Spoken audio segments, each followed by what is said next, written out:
Issues of concern.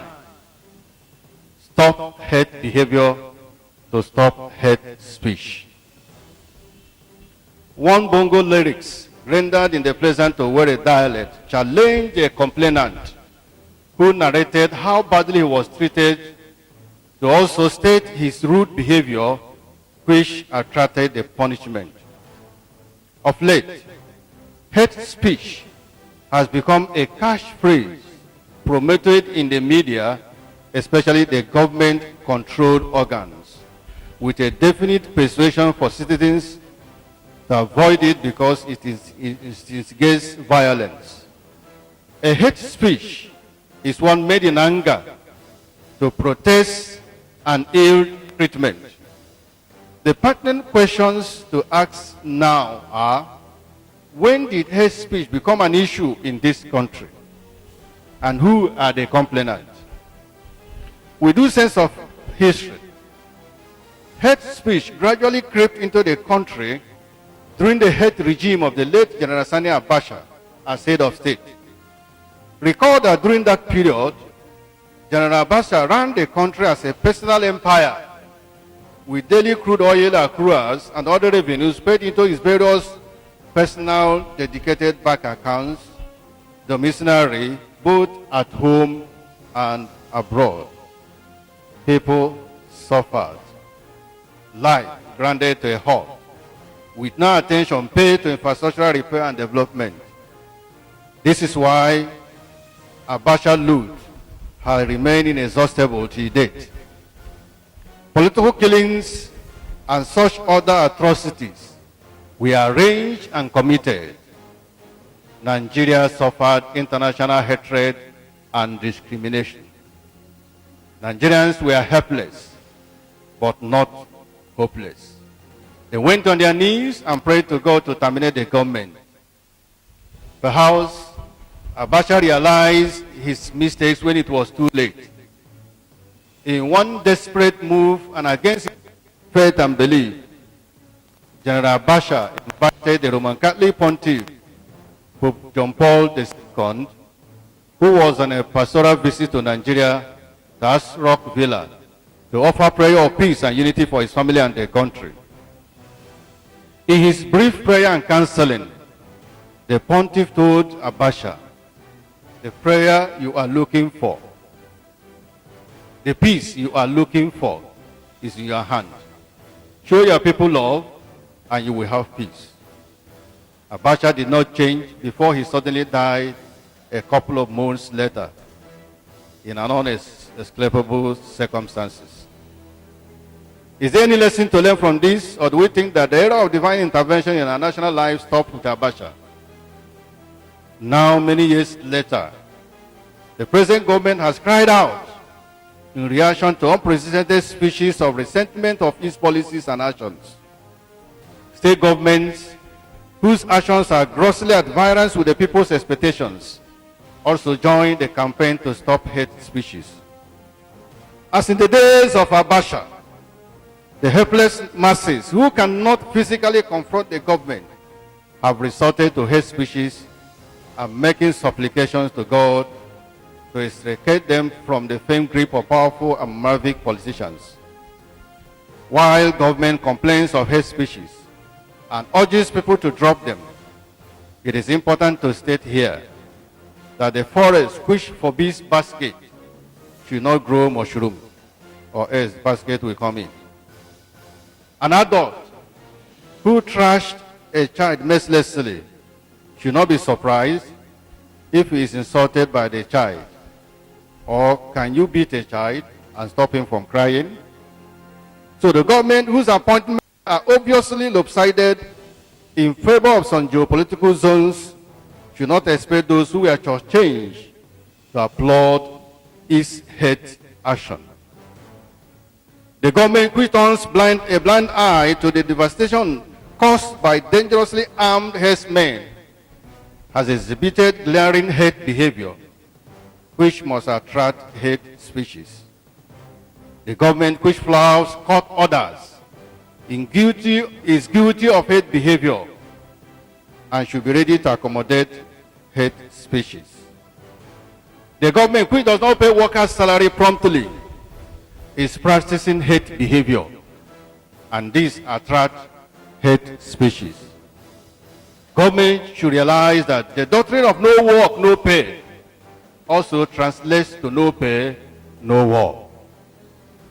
The government, which does not pay pension to pensioners, is suffering from radical hate behavior and must reap hate speeches from the old men and women. Demolishment of people's property without compensation is punitive and, of course, attracts hate speeches. The government which spends taxpayers' money on frivolities while the people languish in abject penury and despair indulges in hate behavior, which must attract hate speeches. Of course, just a few days back, we are celebrating the victory of BB Niger with millions of naira, and yet workers are not yet paid. That is the priority of government, right? The government, which has no plan for job creation to engage the youths, of course, attracts hate speech to itself. The government, which is not transparent, is most likely to have a culture of impunity. This is a hate attitude, which is followed with hate speeches. The list is endless, but in all sincerity, the trend of hate speech can be reversed with civil conduct and good governance. It is simple. Just approach equity with clean hands in a give and take situation. Hate speech, for sure, cannot be stopped by any form of legislation, including media propaganda. After all, governments are elected to improve the well-being of the people and to guide them through the path of civility and prosperity, and not to intimidate and impoverish them. The government, which is sensitive to hate speech, should at the same time be sensitive to the plight of the people. Fuel scarcity. The federal government has given insight into the causes of perennial petrol scarcity in the country. Some of them are low production capacity by the Nigerian National Petroleum Corporation, NNPC, lack of sufficient reserve, and low clearance speed of petrol at ports and diversion of products. The Minister of State for Petroleum Resources, Dr. Ibekachukwu, told the Senate and House of Representatives Joint Committee on Petroleum that the problems listed above, including the bad road of Apapa Wharf, made quick response to close supply gap difficult, particularly as the private sector pulled out from the supply arrangement. He further explained that disparity in the landing cost has prevented the private marketers from importing petroleum products into the country. To move forward, he said the government needed to address the issue of pricing to accommodate the interests of private marketers, pointing out that a federal government committee is already looking into the matter and would soon submit its report for review. However, beyond these territories canvassed by the government, I want to draw attention to the issue of model refineries, which the government proposed to approve for production since 2016. It was expected that the model refineries would have given a boost to local production of petroleum products, reduced importation of products for domestic consumption, not forgetting other value chain benefits of the policy. The problem with Nigerian government is lack of political will to implement worldwide policies and programs. The federal government owes Nigerians an explanation on why the modular refineries have not taken off, if not for the fact that the project may have been scuttled by a cabal who run the business of refining crude oil in their refineries abroad and importing them into the country to sell at exorbitant prices. Why the Fulani herdsmen killings have persisted. Fulani herdsmen have become a nuisance to the Nigerian society and a major threat to the peace, stability, and unity of Nigeria.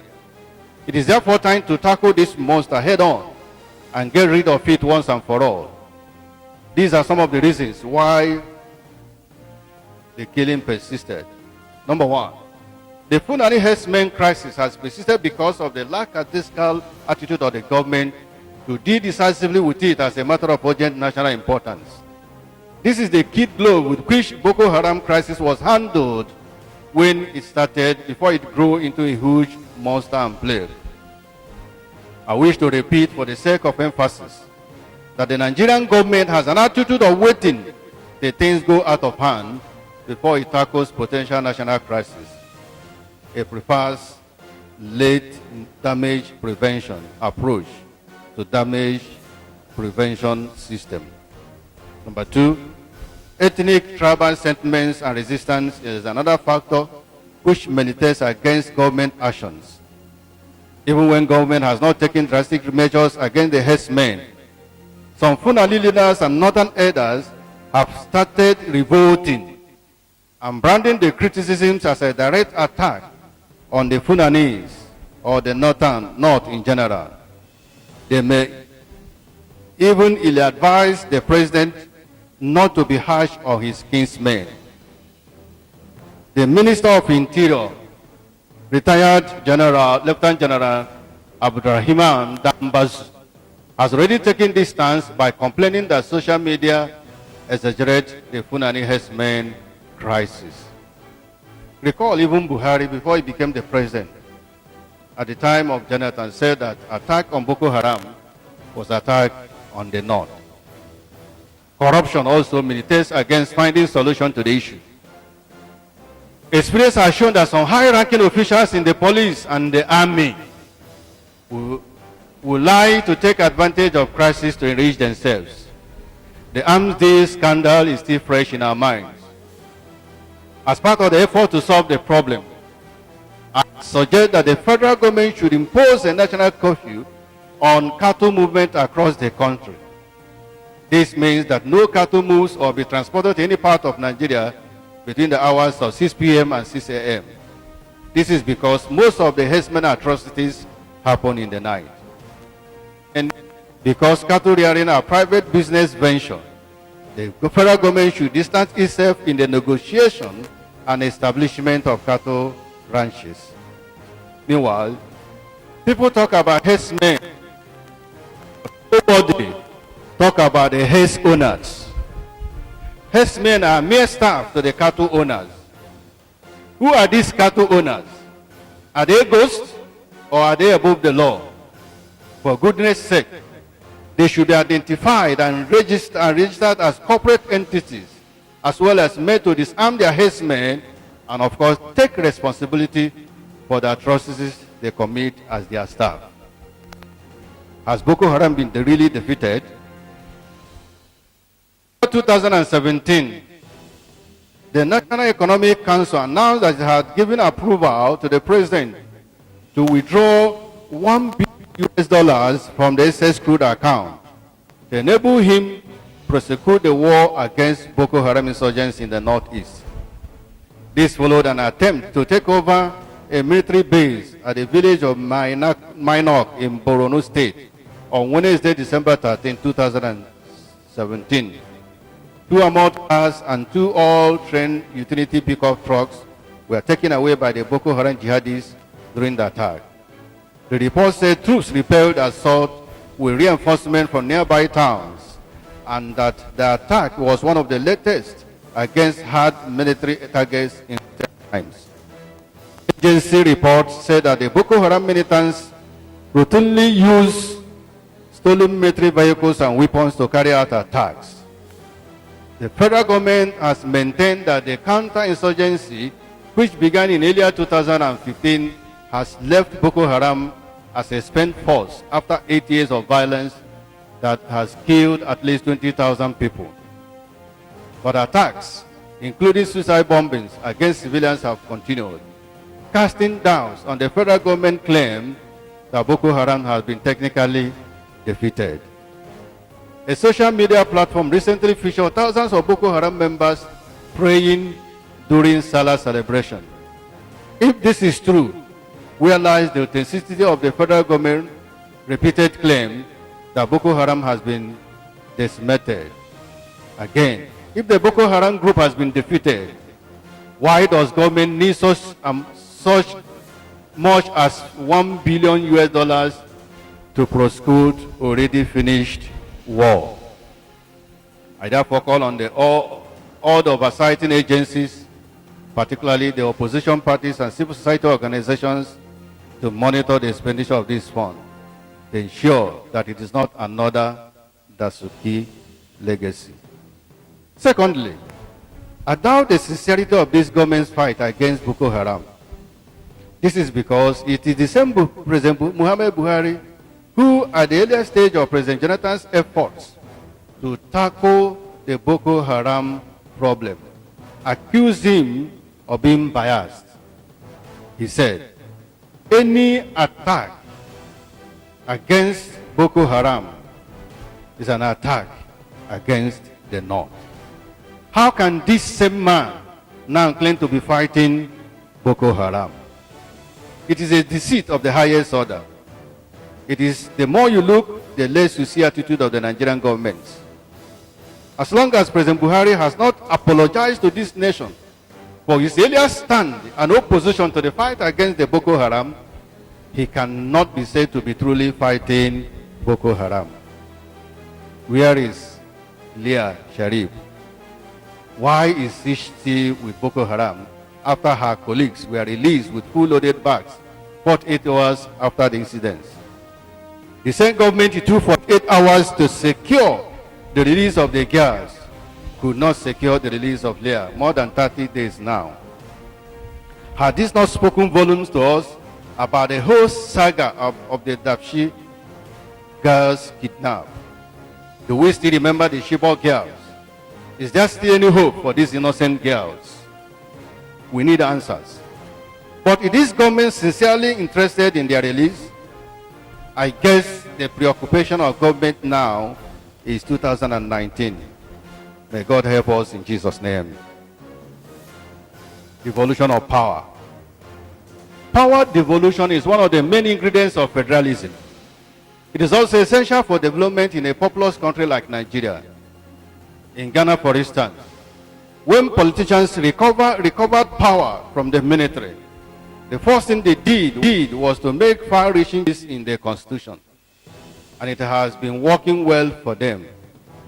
This way, Nigerian politicians should not shy away from the inevitable if we agree that the military are not giving us the right constitution we require to take governance to the grassroots. It is on this premise that the state houses of assembly recently deployed National Assembly's rejection of the bill seeking to adopt devolution of powers in the ongoing constitutional amendment in the country. The Conference of Speakers therefore urged the National Assembly to revisit the issue in the next constitutional amendment, adding that it was the wish of the people at the grassroots. It is important to note that 34 houses of assembly out of the 36 in the country concurred with the National Assembly on 15 out of 29 amendment bills sent to them. In his remarks, the Speaker, House of Representatives, Mr. Yakub Dagara, said there would not be solid democracy without an independent legislation. He commended the state assemblies for approving autonomy for themselves, but floored them also for denying local governments the same autonomy. He expressed hope that now that the state legislatures are independent, they will now be courageous to extend their independence to local governments. The Senate President, Dr. Bukola Saraki, promised that devolution of powers clause demanded by Nigerians will surely be attended to by the National Assembly as soon as possible. But all the state houses of assembly those ensure the passage of constitutional amendment on local government autonomy when it is represented to them. I sincerely here commend the National Assembly and indeed the various state houses of assembly for the steps they have taken so far to amend some critical aspects of the Constitution, including the autonomy of the state houses of assembly. I say this because I am convinced that the course of deepening and strengthening democracy in this country largely depends on extricating the legislature from the firm grip of the executive arm of government. I sincerely believe that when the amendment is passed into law and implemented, the state legislature will begin to demonstrate courage in their lawmaking and oversight functions necessary to grow and develop democracy in this country. If you don't agree with me, ask the Imo State House of Assembly whether they are still in existence.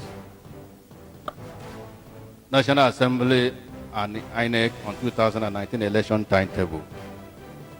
This is Nigeria, where ordinary and common issues are politicized.